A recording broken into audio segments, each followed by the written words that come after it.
오늘 시편 78편을 함께 봅니다. 78편은 아삽의 마스길이라고 괄호 안에 되어 있습니다. 이 마스길이라는 말은 교훈이라는 말이죠. 하나님께서 우리에게 교훈해 주시는 말씀, 하나님이 당신의 백성을 위해 하신 일, 이런 일들이라고 제목이 되어 있습니다. 하나님이 우리에게 주시는 교훈의 말씀, 시편 전체적으로 한 12편 정도 된다고 그러는데 그 중에 하나입니다. 우리가 읽은 말씀 중에 하나님이 그들의 반석이시며 지존하신 하나님이 그들의 구속자이심을 기억하였도다.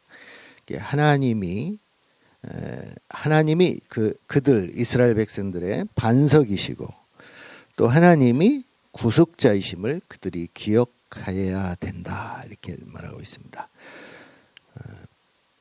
그 다음에 36절에 보면은 그런데 그 이스라엘 사람들이 입으로 그에게 아첨하면서 자기 혀로 그에게 거짓을 말한다고 했습니다. 아첨하고 거짓말하고 그 이유가 37절에 하나님께 향하는 그들의 마음이 정함이 없고 진실하지 않다는 말이죠. 그리고 하나님의 말씀에 성실하지 않았다. 이것이 이제 결론입니다.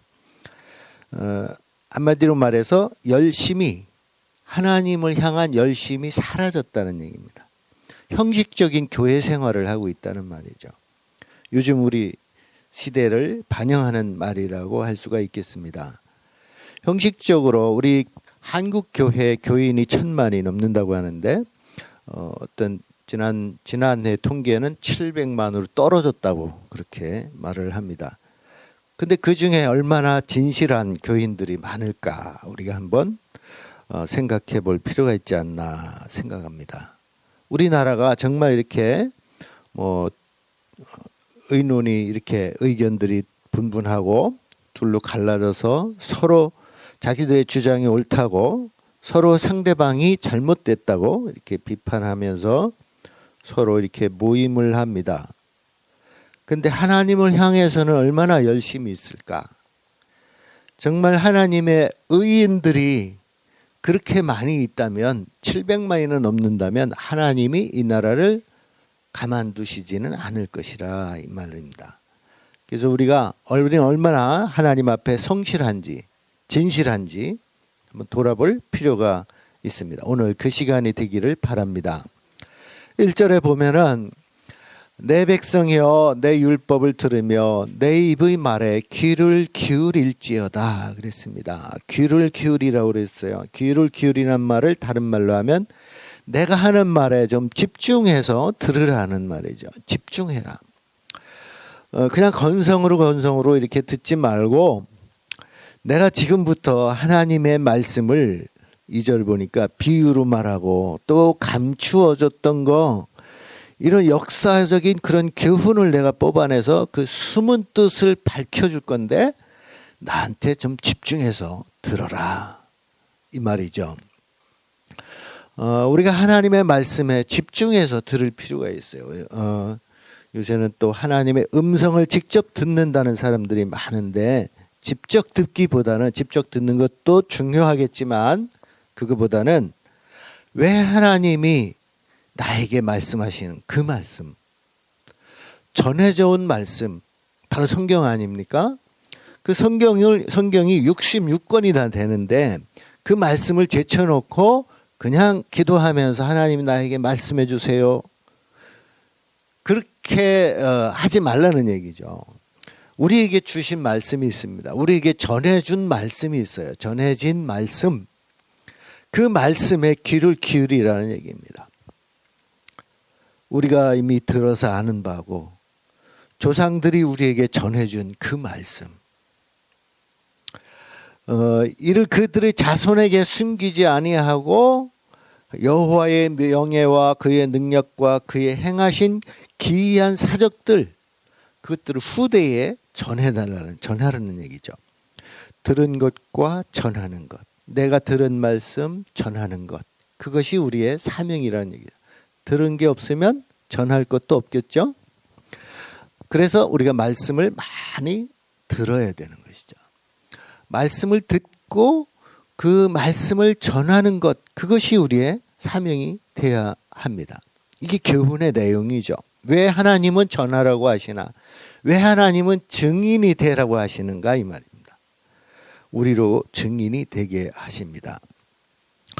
5절에 보니까 여호와께서 증거를 야곱에게 세우시고, 증거를 세우셨다 그랬습니다. 증거를 세우시고 법도를 정하셨다 그랬어요. 법도를 정하시고 그 다음에 우리에게 또 명령을 하셔서 자손에게 알리라. 계속해서 알리라, 전하라 이런 말이 계속 나옵니다. 그런데 아무거나 전하는 게 아니라 하나님께서 우리에게 증거로 주신 거, 또 우리에게 법도를 정해 주신 거, 세우시고 정하시고 명령하신 것, 그것을 전하라는 얘기입니다. 세우시고 정하시고 명령하신 것이 무엇입니까?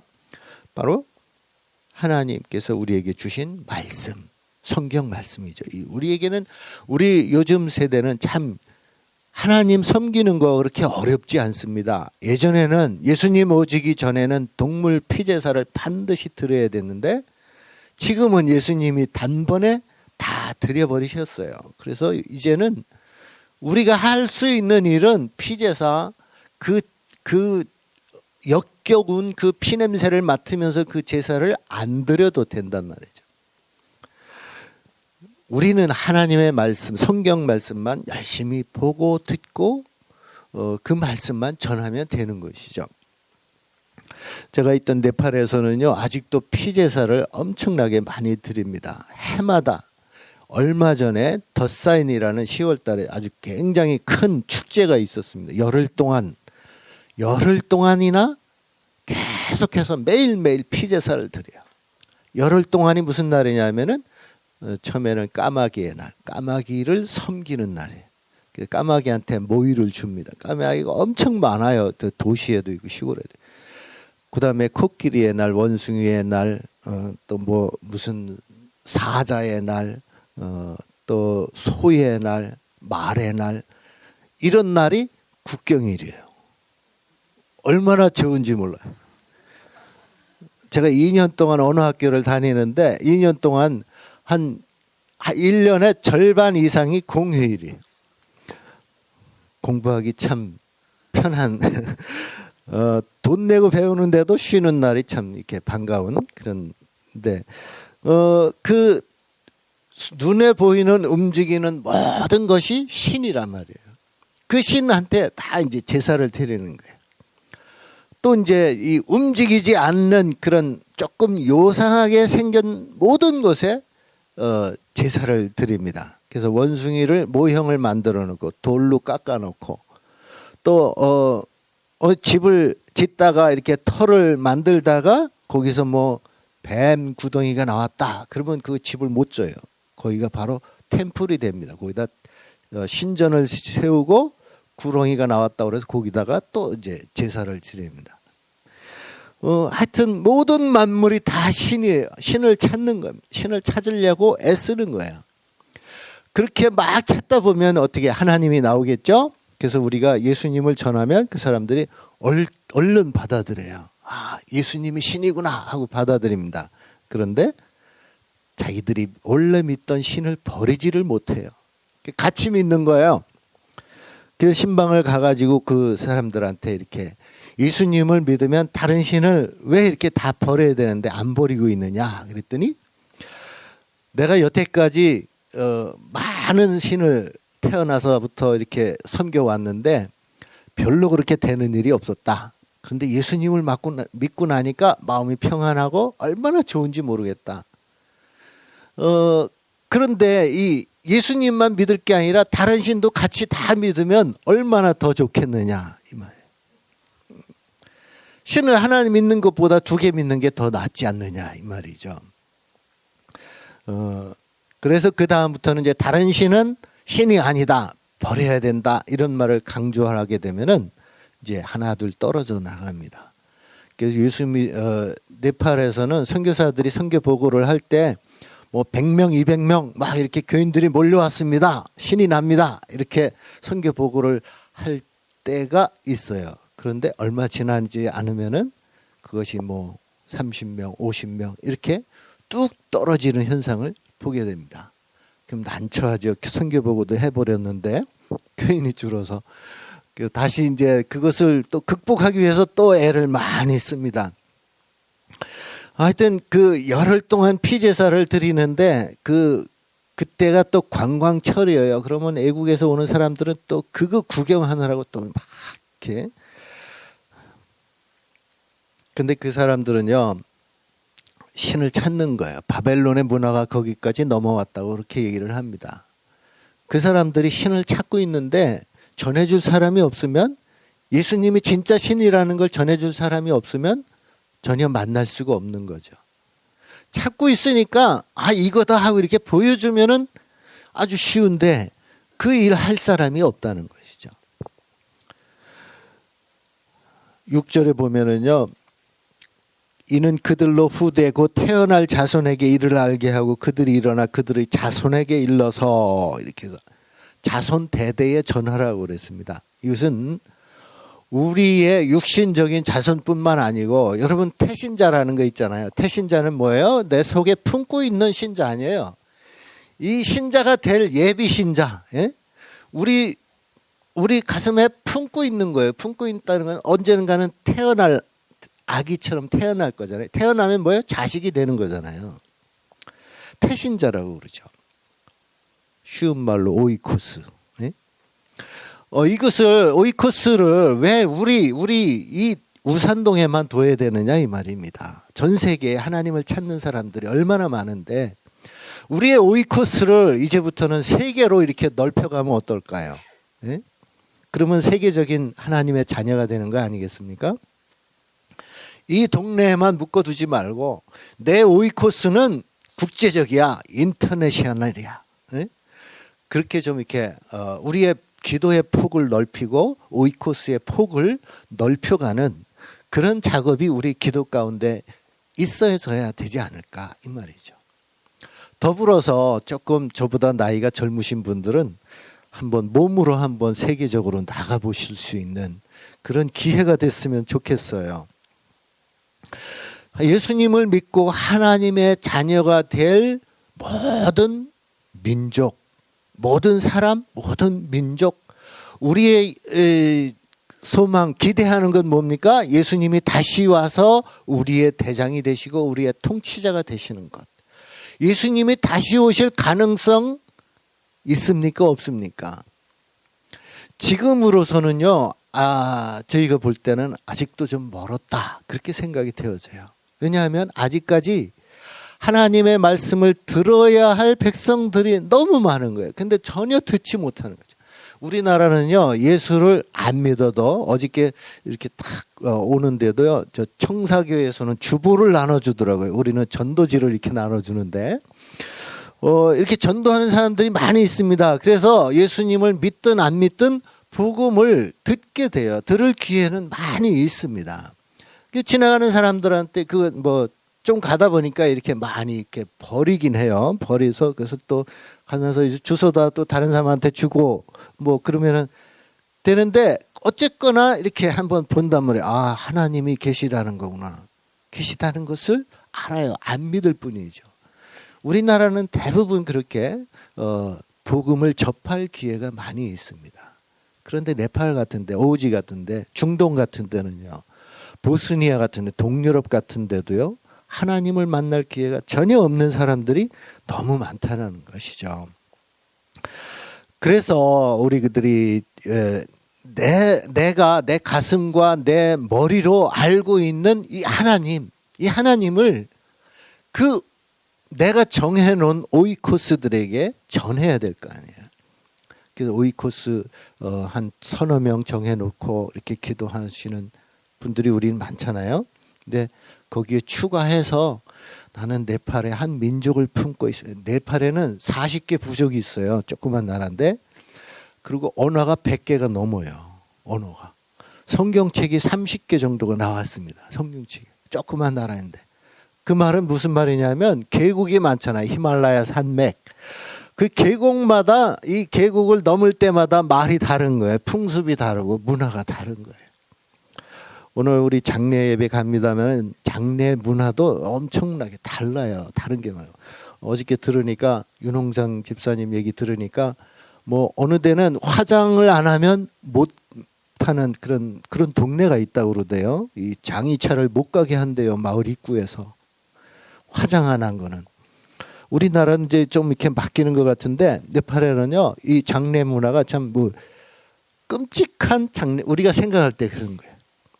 조장이라는 거 들어보셨습니까? 조장. 산속에다 갔다가 그냥 빨가벗겨서 놓는 거예요 시체를.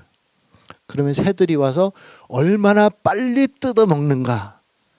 빨리 뜯어 먹을수록 그 사람은 행복한 사람이에요. 빨리 다른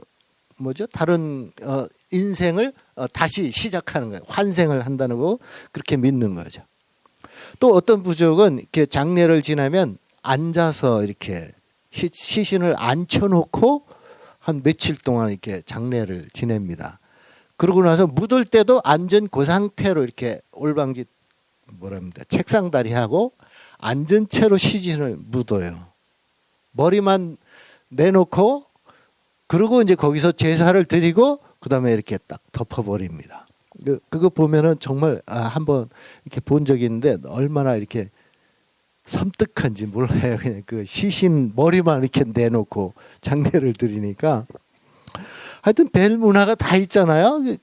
그런 문화들이 우리 가운데 우리가 이제 알지 못하는 그런 문화들이 있잖아요. 그런 문화들 가운데서도 하나님은 역사하길 원하시는데 하나님 뭐 못하시겠어요? 왜 못하시겠어요? 그냥 다 이렇게 한 번에 하실 수 있죠. 근데 하나님은 우리로 하여금 전하라고 하시는 거예요.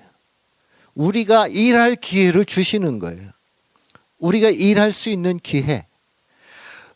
그래서 마태복음 24장에는 예수님이 다시 오실, 언제 다시 오시느냐 하는 그런 예언의 말씀이 있어요. 이 땅의 모든 사람들이 하나님을, 예수님의 복음을 들어야 끝이 오리라 그랬어요. 이 세상이 끝날 시기가 그때예요. 그래서 아직도 피제사 드리는 사람들, 이런 사람들이 있는 한은 예수님이 안 오신다는 거예요. 아무리 지진이 일어나고 아무리 폭풍이 일어나도 예수님이 오시지 않는다는 거예요. 예수님이 오실 그 날은 바로 이 땅의 모든 민족이, 모든 사람들이 예수님의 복음을 들어야 되는 거예요. 믿든 안 믿든 그것은 선택된 사람들이 믿고 하나님의 자녀가 되겠지만 복음은 일단 들어야 된다는 것이죠. 듣지 않으면은 하나님의 자녀가 될 수가 없는 것이죠. 그래서 우리의 기도와 우리의 믿음의 영역을 좀 넓힐 필요가 있다. 이렇게 말씀을 드리는 것입니다. 78편은요, 시편 78편은 1절에서 8절까지가 서론입니다. 1절에서 8절까지 내용을 9절부터는 그것을 설명하는 거예요. 왜 이것을 전해야 되느냐? 왜 에브라임 자손은 하나님을 잊어버리는 그런 아주 불행한 자손이 되었나? 에브라임이 뚱딴지같이 이렇게 9절에 떼어나오는데 에브라임은 이렇게 하나님을 잘 잊어버리고 핑계를 많이 대는 그런 민족이라고 합니다. 에브라임이 누구예요? 요셉의 둘째 아들이죠. 그러니까 12부족에 들어갔는데 12족장이요. 야곱의 아들 12명. 근데 손자 2명이 들어가 있어요. 그게 요셉의 아들 2명이. 그러니까 제일 말단이에요. 에브라임이. 손자 중에서도 둘째란 말이에요. 첫째 므낫세, 에브라임. 근데 에브라임이 막내라서 그런지 요령을 많이 피우고요. 잘 도망가요. 그래서 사사시대에도 이렇게 막 전쟁을 하러 가는데 안 나타나. 그러다가 나중에 나타나가지고 왜 우리를 빼놨느냐 전쟁하는데 그러면서 막 핑계를 댑니다. 그것이 에브라임의 그 특성이라고 그래요. 하나님을 잊어버리기 좋아하는. 그래서 다윗과 비교해서 에브라임 자손은 하나님의 그 역사를 잘 잊어버린단 말이에요. 역사를 잊어버리고 하나님이 애굽 땅에서 어떻게 이렇게 이스라엘 백성들을 구원해 냈는지 그것을 알면서도 잊은 척하는 그런 민족이 에브라임 자손이라는 거예요.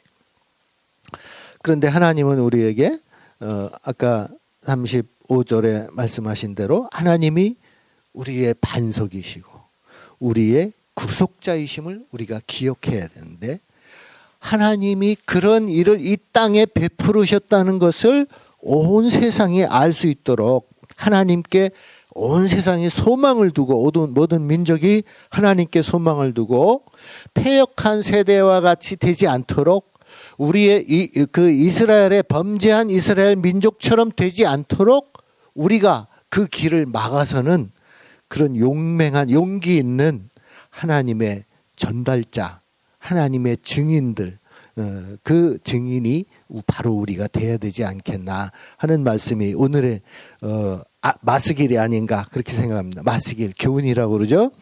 오늘의 교훈은 정말 우리가 이 땅의 많은 민족에게 태어날 하나님의 자손, 앞으로 하나님의 자녀가 될 그들에게 우리가 전해야 할 사명, 그것을 깨닫는 그런 교훈을 얻는 그런 시간이 될 수 있으면 좋겠습니다. 환경을 통해서 말씀하시는 하나님, 또 역사를 통해서 우리에게 말씀하시는 하나님, 우리나라의 역사뿐 아니라 세계의 역사를 통해서 하나님은 말씀하고 계십니다. 직접 해도 되는데 꼭 먼저 믿는 우리들을 사용하기 원하신다는 거예요. 지금 우리 동네에도 많은 사람들이, 안 믿는 사람들이 더 많잖아요. 안 믿는 사람이 더 많아요. 교회가 뭐 이렇게 총총이 있어도 그래도 안 믿는 사람이 더 많잖아요. 교회가 1층에도 2층에도 3층에도 전체가 교회돼서 골라서 갈 수 있는, 예? 그래서 이 지역이 한 7, 80% 정도가 다 예수 믿는다면 예수님 오실 것 같아요. 또 전 세계의 한 7, 80%가 다 복음을 듣는다면 예수님 오실 것 같아요. 우리가 그런 소망을 가지고 하나님의 다 증인되는 삶, 오늘도 이어갈 수 있기를 바랍니다. 기도하겠습니다.